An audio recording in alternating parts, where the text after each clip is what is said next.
Olá pessoal, tudo bem com vocês?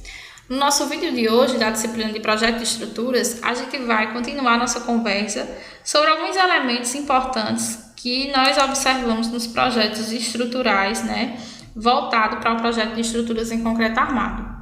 Na nossa última aula, a gente começou a conversar sobre vigas, a gente viu o detalhamento de aço de uma viga. E aí, naquela ocasião, eu não falei para vocês a definição da norma, então trouxe hoje para vocês. Então, segundo a 6118, que é a norma que fala sobre estruturas de concreto armado, a parte de projeto e execução, as vigas são elementos lineares em que a flexão é preponderante. Então, vai ser um elemento linear em que o esforço de flexão vai ser predominante sobre os outros, certo? Pode haver outros esforços, como a gente sabe que vai haver o cisalhamento, o esforço normal, mas o que predomina é a flexão, que faz com que as barras de aço elas sejam fletidas. São barras geralmente retas e na horizontal, destinadas a receber as ações das lajes, mas também podem receber a ação de outras vigas, por exemplo, quando uma viga está sobre a outra. Pilares, quando o pilar está sobre a viga, e aí ela tem como função transmitir a carga da laje para os apoios, que geralmente são os pilares. As ações são geralmente perpendiculares ao eixo longitudinal, então a gente tem a direção longitudinal da viga e as ações geralmente ocorrem ao longo desse eixo. Lembrando que também pode haver esforços normais, que são perpendiculares à seção transversal desse elemento estrutural, certo? E aí essas ações, a gente já viu também lá em resistência dos materiais, que elas podem ser ações concentradas, cargas concentradas ou ainda cargas distribuídas. E aí a gente já viu essa figura também na nossa outra aula, uma viga para ser concretada aí em sua forma. E também falamos sobre o detalhamento dessa viga, onde a gente conversou e interpretou esse detalhamento, tá certo? Vamos prosseguir. Aqui, pessoal, eu trouxe para vocês vigas com seções diferentes, Eu não lembro se eu comentei na outra aula, mas é interessante a gente ver que não há apenas vigas só com seção retangular, Existe vigas com seção T, viga com seção I, E alguns tipos desses diferentes são utilizados em pontos, É interessante perceber porque quando a gente for lá para o cálculo de lajes treliçadas, vocês vão observar que a laje treliçada ela é composta por vigotas, E essas vigotas são em T. Então, foge um pouco do padrão convencional que a gente está acostumado, que é a seção transversal retangular da viga. Bom, e os pilares, também ainda, segundo a norma, a 6118, os pilares eles são elementos lineares de eixo reto, dispostos na vertical, só que de forma distinta das vigas, Nos pilares, os esforços, as forças predominantes são as forças normais, São os esforços normais de compressão.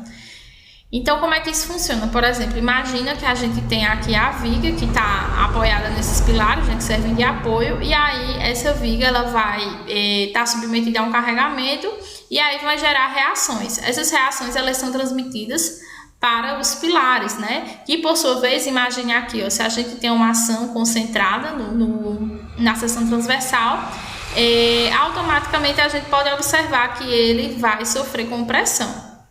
Eles são destinados a transmitirem as cargas para as fundações, embora possam transmitirem para outros elementos de apoio.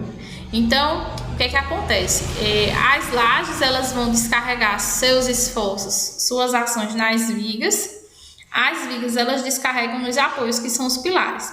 E, por sua vez, se a gente observar, por exemplo, um prédio de múltiplos pavimentos, a gente vai observar que a carga de um pavimento para o outro, ela vai ser transmitida também através dos pilares, certo?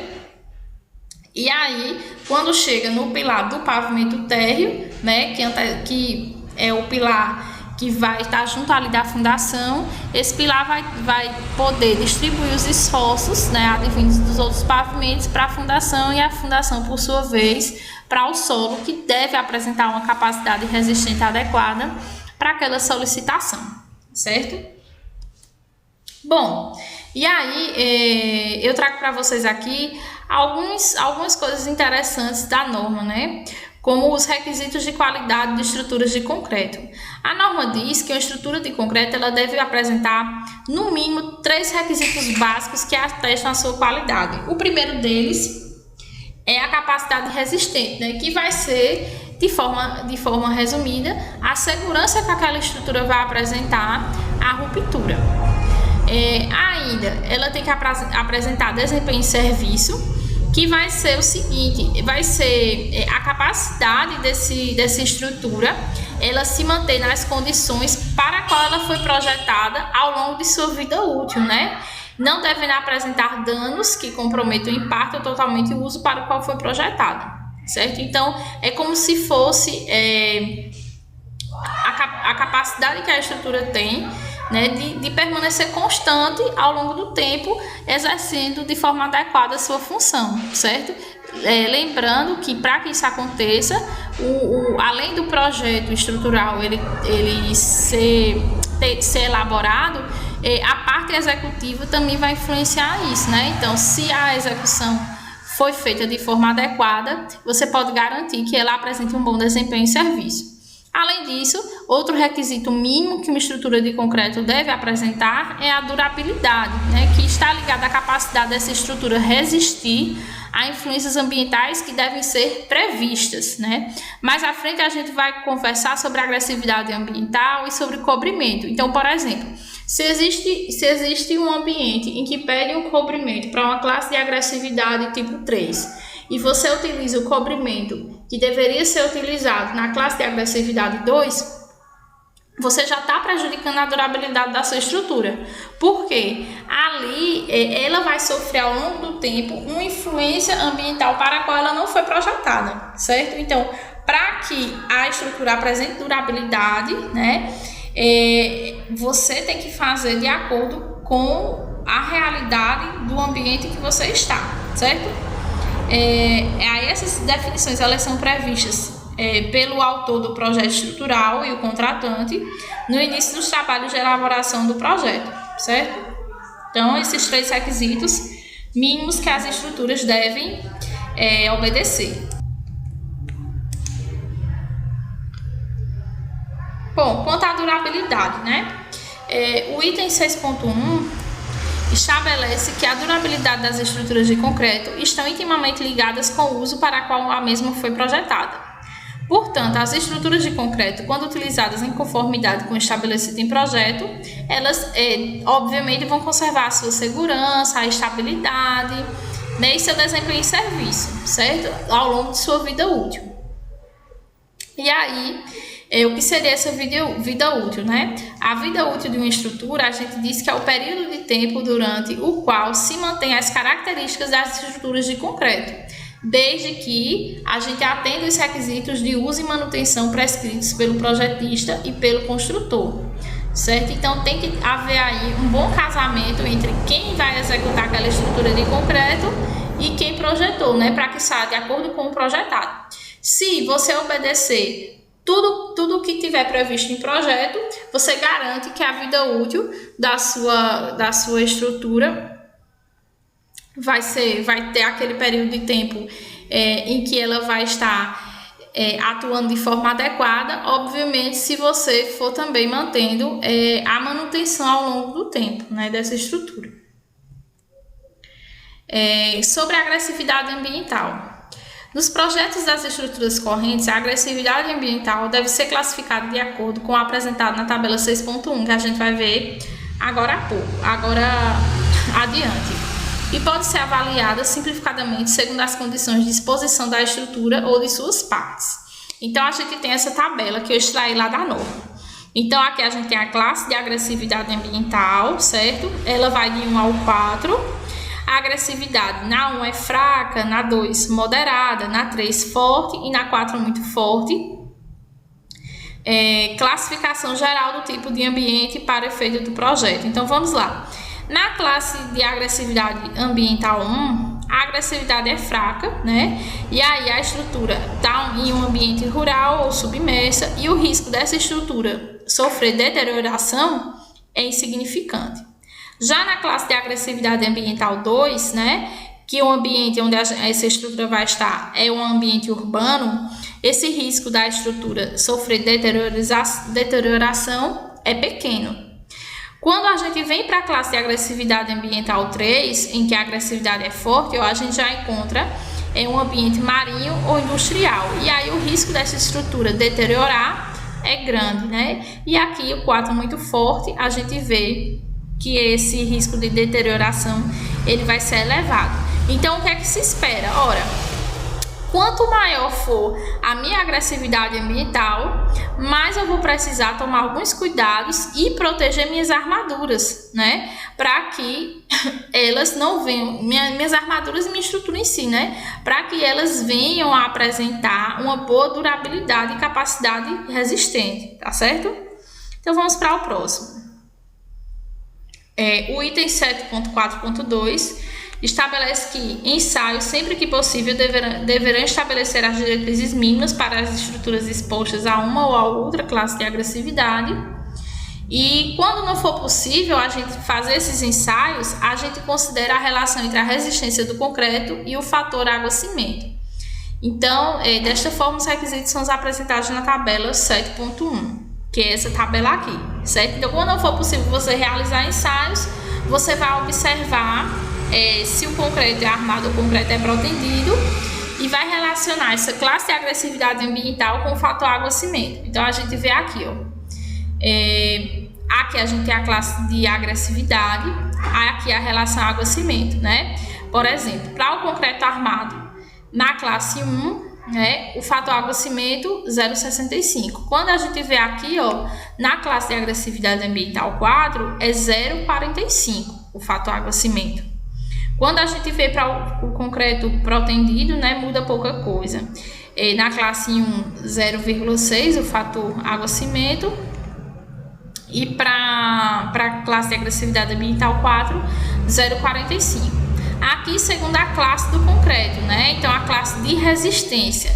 Então, quando o concreto é armado e a classe de agressividade ambiental é 1, é necessário que a gente utilize um concreto com a resistência maior ou igual a 20 MPa, Agora, se a gente observar para a classe de agressividade 4, para o concreto armado, essa resistência, ela vai ter que ser maior que 40 MPa, certo? E para o concreto protendido de forma similar, Para a classe 1, de agressividade 1, a classe de resistência tem que ser maior ou igual a 25 MPa e assim a gente também pode observar nas outras classes de agressividade, certo?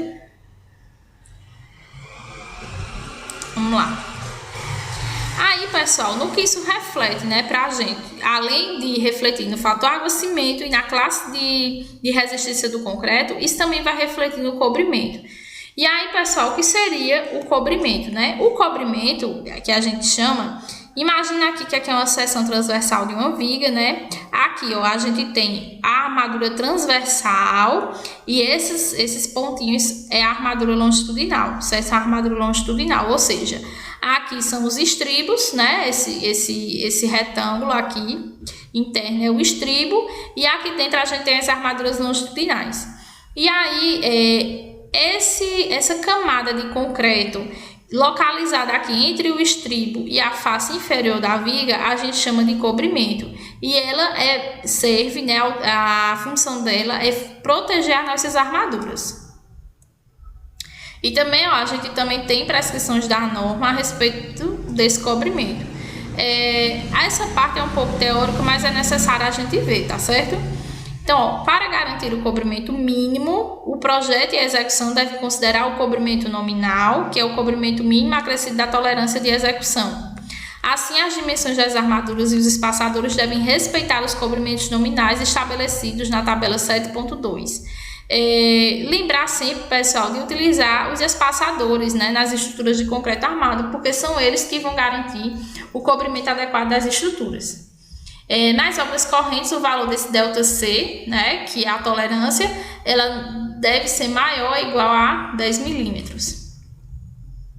Quando houver um adequado controle de qualidade, que é muito complicado, né, pessoal, e rígidos limites de tolerância da variabilidade das medidas durante a execução, pode ser adotado o valor de tolerância de 5 milímetros. Os cobrimentos nominais e mínimos estão sempre referidos à superfície da armadura externa, em geral a face externa do estribo, né? Então, nesse caso, ó, não referente à armadura longitudinal, mas referente à armadura transversal, tá bom? O cobrimento nominal de uma determinada barra deve sempre ser. Aí a gente tem aqui, ó. Isso aqui também é extraído da norma. Bom, o cobrimento nominal ele tem que ser maior ou igual ao diâmetro da barra, né? Não pode ser menor. Aí aqui, essa parte de feixe e bainha é mais para concreto protendido, certo? Que é aquele concreto que ele é pré-tracionado antes da concretagem. E eu acho que a gente já conversou sobre isso em outras ocasiões. E aqui o cobrimento nominal tem que ser maior ou igual ao diâmetro do feixe, né? E aqui o diâmetro do feixe é igual ao diâmetro da barra vezes a raiz de N, né? Que provavelmente aqui é o número de fios, né? Lá. E o cobrimento nominal é igual a 0,5 multiplicado pelo diâmetro da bainha, tá? Esses outros dois são referentes a concreto protendido. Então, esse aqui é o que a gente vai observar. O nosso cobrimento da nossa estrutura, da nossa viga, do nosso pilar, nunca vai poder ser menor que o comprimento da barra que a gente está utilizando. Bom, a dimensão máxima característica do agregado graúdo não deve ultrapassar em 20% a espessura do cobrimento nominal. É outra coisa que a gente tem que obedecer. E aqui, pessoal, nessa tabela, eu venho trazendo para vocês exatamente os valores que a gente vai adotar na nossa disciplina para os cobrimentos, certo? Então, a gente vai observar essas duas primeiras linhas que estão referidas ao concreto armado. Então, por exemplo, se é laje e a classe de agressividade ambiental é 1, o cobrimento ele pode ser de 20 milímetros. Se é 2, 25 milímetros. Se é 3, 35 milímetros. E se é 4, 45 milímetros. O que a gente vai observando? Quanto mais agressivo fica o ambiente, mais esse cobrimento vai ser maior, porque minha estrutura precisa de uma proteção maior, né? Minhas barras precisam de uma proteção maior. E aí, por exemplo, o que é muito usual a gente ver, né? Esse cobrimento igual a 2,5 cm, certo? No caso de viga e pilar, para a classe de agressividade ambiental 1, o cobrimento já é 2,5, né? 2,5 centímetros, né? 25 milímetros. Para a classe de agressividade ambiental 2, a gente vai usar 30, né? Que são 3 centímetros. Para a classe de agressividade ambiental 3, a gente vai usar 4 centímetros e para 4, 5 centímetros, certo? E essas outras aqui, para todas as estruturas de concreto protendido, a gente vai observar essa última linha, tá certo? Foge um pouco do escopo da nossa disciplina. A classe de resistência, né? Também é importante a gente observar. A norma estabelece diretrizes para concretos com resistência até 50 MPa. Então, se a gente está trabalhando com concreto até classe C50, as diretrizes estão estabelecidas na norma. A classe C20 ou superior aplica-se nos casos em que a armadura é passiva. A classe C35 ou superior aplica-se nos casos em que a armadura é ativa. Então, pessoal, o que isso quer dizer? A gente pode usar um concreto com resistência de 20 MPa ou superior, né? Quando a gente está com a armadura de estruturas de concreto armado comum, né? Que é a armadura passiva. Quando é a armadura ativa, é aquela armadura protendida, né? Que sofre uma pretensão específica para concreto protendido, que só pode utilizar a partir da classe de resistência C35, tá? E aí, planta de forma, a gente conversou na nossa última aula. Então, por hoje, né, aliado com o término da alocação dos elementos estruturais e planta de forma, era isso que eu queria conversar com vocês. Na próxima aula, a gente já vem falando sobre ações atuantes e estado limite. Então, até mais!